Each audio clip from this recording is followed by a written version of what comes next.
Tell me about how you met RC. How I met him? Mm-hmm. Well, some people, he would say that he picked me up in a bar. And I would say that I took a bath at his house when I was super dirty. Later on, a couple years later, I was at a bar with a bunch of friends, and that's when I really met him. Well, he was so completely different than any other man I'd ever met, you know. And he was this Harvard-educated, long-haired architect who drove a silver Porsche and had his jeans tailored. There's nobody like him. He was very sweet and kind, very sweet and kind. He was also fierce and successful and driven and all these things that I just had never found in a man. I really think that he understood that he was going to be disabled and on a lot of drugs for the rest of his life, and that was something he never wanted to do. So he decided to die. The doctor called. They put him back in the ICU on Christmas Day, and then that's the day he decided to die.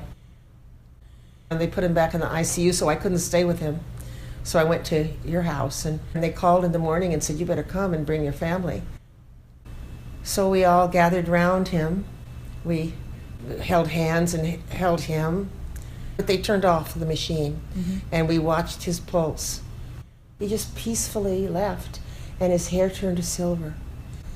And he was so graceful in his death. He had written up some guidelines for his own memorial. We used them. The biggest thing we used is to have him buried up at the top of the meadow and to have the bagpipers. That's where Gregory's ashes are buried, his son. The memorial was the day of his 85th birthday, which was May 21st. And I thought maybe there'd be 15 or 20 people that came up. How many were there? Like 100. These friends took us sailing, and we were gone for 2 weeks. And he said, this is what I want to do, because it was so relaxing. He just decided he wanted to sail around the world, and I wanted to come with him.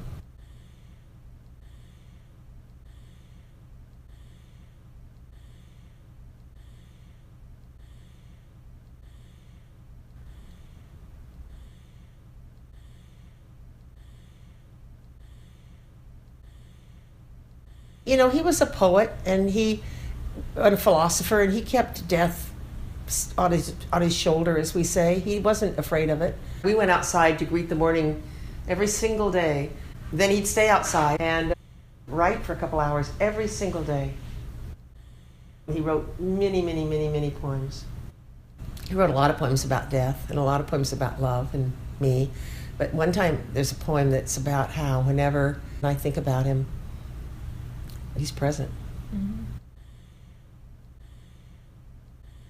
What legacy has he left? I think his legacy is more like from the heart.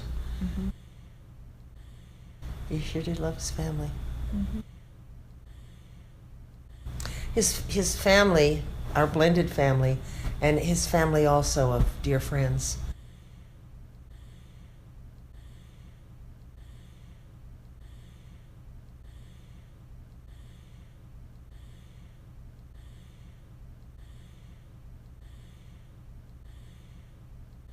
He's eternal, like we all are, except that mostly people don't get to know that.